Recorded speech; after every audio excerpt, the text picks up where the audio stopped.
Hello കൂട്ടുകാരെ, മലയാളി മോമിലേക്ക് നിങ്ങൾക്ക് വീണ്ടും സ്വാഗതം. അപ്പോൾ ഇന്ന് ഈ ഡയലോഗ് മൂന്നാമത്തെ പ്രാവശ്യം പറയണേ, ലാസ്റ്റ് വീഡിയോ ഇന്നത്തെ. അപ്പോൾ ഇന്നത്തെ വീഡിയോയിൽ, അവസാനത്തെ വീഡിയോയിൽ നമ്മുടെ കാർഡ്ബോർഡ് ബോക്സ് എങ്ങനെ നല്ല ഭംഗിയുള്ള സ്റ്റോറേജ് ബോക്സ് ആക്കി മാറ്റാനാണ്. തുണികൾ ഓർഗനൈസ് ചെയ്യുമ്പോൾ ഇതും കൂടി വേണ്ടതല്ലേ, അതുകൊണ്ടാട്ടാ ഇത്രയധികം വീഡിയോസ് ഞാൻ ഇന്ന് പോസ്റ്റ് ചെയ്തത്. നിങ്ങൾക്ക് ഒന്ന് ഹെൽപ്പ് ആയിക്കോട്ടെ വെച്ചിട്ട് ഈ ആഴ്ചയിൽ മാക്സിമം വീഡിയോസ് ഞാൻ പോസ്റ്റ് ചെയ്യുന്നത്. അപ്പം ഇത് വളരെ സിമ്പിളായിട്ട് ട്യൂട്ടോറിയലാണ്. ഇതേ ബോക്സ് വേണം, കത്തര, ഗ്ലൂ ഗൺ ഉണ്ടെങ്കിൽ അതെടുക്കാം, അല്ലെങ്കിൽ ഫെവിക്കോൾ ഉപയോഗിക്കാം. പഴയ നൈറ്റിയോ സാരിയോ എന്തെങ്കിലും മതി, അല്ലെങ്കിൽ കളർ പേപ്പർ ആയാലും പ്രശ്നമൊന്നുമില്ല. അപ്പോൾ ആദ്യം തന്നെ ചെയ്യേണ്ട കാര്യം എന്ന് പറയുന്നത്, നമ്മുടെ ബോക്സിൻ്റെ ചുറ്റും നമുക്ക് തുണി ഒട്ടിക്കണം. അപ്പോൾ നമ്മൾ ആ ബോക്സ് വെച്ചിട്ട് കുറച്ച് ഭാഗം ഇത്തിരി കൂടുതൽ ഇടുക. കാരണം പശ വെച്ച് ഒട്ടിച്ച് നമുക്കൊന്ന് മടക്കി ഒട്ടിക്കണ്ടേ. അപ്പോൾ അതുകൊണ്ട് ഇത്തിരി കൂടുതൽ എടുക്കുക. എന്നിട്ട് എന്താ പറയുക, നീളത്തിൽ നമ്മൾ മുറിച്ചെടുക്കുക. അപ്പോൾ നമുക്ക് അകത്തും ഒരു പീസ് ഒട്ടിക്കണം, പുറത്തും ഒരു പീസ് ഒട്ടിക്കണം. അപ്പോൾ ഇത് എത്ര വീതിയുള്ള ഈ ബോക്സിന്, അപ്പോൾ അതുപോലെ ഞാൻ നീളത്തിൽ മുറിച്ചെടുക്കുകയാണ്. ഇതൊരു പ്ലെയിൻ തുണിയായിരുന്നു എൻ്റെ കയ്യിലുണ്ടായിരുന്നത്. അപ്പോൾ ആ പ്ലെയിൻ തുണി വെച്ചിട്ട് ഞാൻ മുറിക്കണം. അപ്പോൾ അതേ കണ്ടില്ലേ, ഇത്രയും ആ ബോക്സിൻ്റെ വീതിയിൽ അത്രയും നീളത്തിൽ അത് മുറിച്ചെടുത്തിട്ട് ചുറ്റും ഞാൻ ഒട്ടിച്ചു വയ്ക്കും, ഉള്ളിൽ ഞാൻ ഒട്ടിച്ചു വയ്ക്കും. അത്രയ്ക്കുള്ളതിൻ്റെ പണി സിമ്പിളാണ്, വേറെ ഒന്നും പ്രത്യേകിച്ച് ഡീറ്റെയിൽ ആയിട്ടൊന്നും പറയേണ്ട കാര്യമൊന്നുമില്ല. അപ്പോൾ 2 പീസ് അതുപോലെ മുറിച്ചെടുക്കുകയാണ് ചുറ്റും ഒട്ടിക്കാൻ, അകത്തേക്കും ഒരെണ്ണം പുറത്തേക്കും.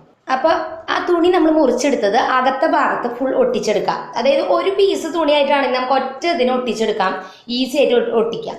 അപ്പോൾ നിങ്ങൾ ഇതിൻ്റെ അരിക് വേണമെങ്കിൽ ഒന്ന് മടക്കി പശ വയ്ക്കുന്ന നന്നായിരിക്കും, നൂല് പിന്നാണ്ടിരിക്കാൻ വേണമെങ്കിൽ അങ്ങനെ ചെയ്യാം. അതിനുശേഷം ഹോട്ട് ഗ്ലൂ അല്ലെങ്കിൽ ഫെവിക്കോളോ കുറച്ച് സമയം എടുക്കും ഒട്ടാൻ. ഹോട്ട് ഗ്ലൂ ആണെങ്കിൽ പെട്ടെന്ന് ഒട്ടിപ്പിടിക്കും. അപ്പോൾ ഹോട്ട് ഗ്ലൂ നിങ്ങൾക്ക് വേണമെങ്കിൽ ഉപയോഗിക്കാം, അല്ലെങ്കിൽ ഫെവിക്കോൾ ആയാലും പ്രശ്നമൊന്നുമില്ല. ഇനി നമുക്ക് ഇതിൻ്റെ പുറത്തും അകത്തുള്ള കുറച്ച് ഭാഗത്തുമാണ് തുണി ഒട്ടിക്കേണ്ടത്. അപ്പോൾ പുറത്ത് ഞാൻ അതുപോലെ ഹോട്ട് ഗ്ലൂ വെച്ച് ഒട്ടിക്കുകയാണ്. അത് നല്ല ചൂടായിരിക്കും. ഹോട്ട് ഗ്ലൂവിനെ പറ്റി നിങ്ങൾക്ക് അറിയായിരിക്കും. അറിയില്ലെങ്കിൽ ഞാൻ വേണമെങ്കിൽ ആ ഹോട്ട് ഗ്ലൂ അതിനെപ്പറ്റി ഒന്ന് വേണമെങ്കിൽ പറഞ്ഞു തരാം എന്താന്ന്.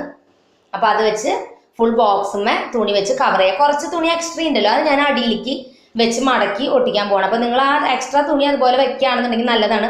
അകത്തേക്ക് എക്സ്ട്രാ തുണി വേണമെന്നില്ല, പുറത്തത്തെ കഷ്ണത്തിരി എക്സ്ട്രാ തുണി വെച്ചാൽ നമുക്ക് താഴത്തും അതുപോലെ കവർ ചെയ്തെടുക്കാം.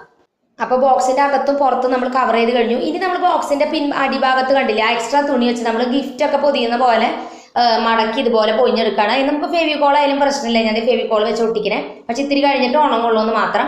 അകത്തൊരു ചെറിയ പീസ് തുണി വെച്ച് ഇതുപോലെ ആ ഭാഗവും കവർ ചെയ്ത് കളയാണ്. താഴത്തെ അഥവാ തുണി അടിയിലത്തെ ഭാഗത്ത് തുണി തികയുന്നില്ല എന്നുണ്ടെങ്കിൽ ഇതുപോലെ തന്നെ ഞാൻ അകത്ത് ചെയ്ത പോലെ നിങ്ങൾക്ക് ചെയ്യാം. ഇനി ബോർഡറിന് വേണ്ടിയിട്ട് ഇത്തിരി ഭംഗിക്ക് വേണ്ടിയിട്ടും കാർഡ്ബോർഡിൻ്റെ അകത്തെ ആ ഭാഗങ്ങൾ കാണാണ്ടിരിക്കാൻ വേണ്ടി ഒരു വേറെ കളർ തുണിയോ എന്തെങ്കിലും തുണി നിങ്ങൾക്ക് ഇതുപോലെ ചെറിയൊരു സ്ട്രിപ്പായിട്ട് മുറിച്ചെടുത്തിട്ട് ബോർഡർ പോലെ ഇതുപോലെ ഒട്ടിച്ചു കൊടുക്കാം, ഉള്ളിലേക്ക് ഒട്ടിച്ചു കൊടുക്കുകയും ചെയ്യാം. അരികുകളിൽ തുണി പിന്നാണ്ടിരിക്കണമെങ്കിൽ ഒന്ന് മടക്കി, നമ്മൾ തുണി തയ്ക്കുന്ന പോലെ തന്നെ ഒന്ന് മടക്കി പശ വയ്ക്കുകയാണെങ്കിൽ നന്നായിരുന്നു.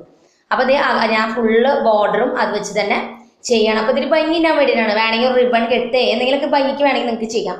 അടിഭാഗം ഒന്നും ഉണങ്ങിയിട്ടില്ല ഏട്ടൻ്റെ ബോക്സിൻ്റെ, കാരണം ഫെവിക്കോൾ വെച്ച കാരണം ഇത്തിരി നേരം കഴിയും ഒട്ടണമെങ്കിൽ. ഫെവിക്കോൾ അല്ലേ, അപ്പോൾ കുറച്ച് സമയം എടുക്കും.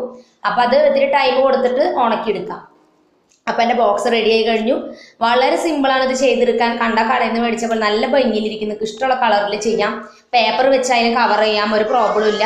നല്ല ഭംഗിയിലിരിക്കും ചെയ്യും. ഞാൻ നല്ല അടിപൊളിയായിട്ടൊന്നും എനിക്ക് അങ്ങനെ ചെയ്യാനറിയില്ല, എന്നാൽ എനിക്ക് പറ്റണ പോലെ ചെയ്തതേ. ഞാൻ എൻ്റെ തുണികളൊക്കെ അതിൽ ഒതുക്കി വെച്ചു. അപ്പം നിങ്ങളും മറക്കാണ്ട് നിങ്ങളുടെ വീട്ടിൽ കാർഡ്ബോർഡ് ബോക്സ് ഉണ്ടെങ്കിൽ ഇത് ട്രൈ ചെയ്ത് നോക്കാം. കാർഡ്ബോർഡ് ബോക്സ് ഉപയോഗിക്കാൻ ഇഷ്ടമുള്ളവർക്ക് ഇത് ചെയ്തെടുക്കാവുന്നതാണ്. പ്ലാസ്റ്റിക് ആണ് എളുപ്പപ്പണി, നമുക്ക് വേഗം സംഘടിപ്പിക്കാം. പക്ഷേ ഇത് ഇത്തിരി ഭംഗിയിൽ ഒരിത്തിരി സ്റ്റൈലിഷ് ആയിട്ടൊക്കെ നിങ്ങൾക്ക് ചെയ്യണമെന്നുണ്ടോ, ഒരേപോലെ മാച്ചിങ് ആയിട്ട് കിട്ടണമെന്നുണ്ടെങ്കിൽ ഇതുപോലെ ചെയ്തെടുക്കാവുന്നതാണ്. അപ്പോൾ പുതിയ വീഡിയോ ആയിട്ട് നാളെ വരുന്നതായിരിക്കും. അപ്പോൾ അതുവരേക്കും എല്ലാവരോടും ബൈ ബൈ, പിന്നെ ഗുഡ് നൈറ്റ്.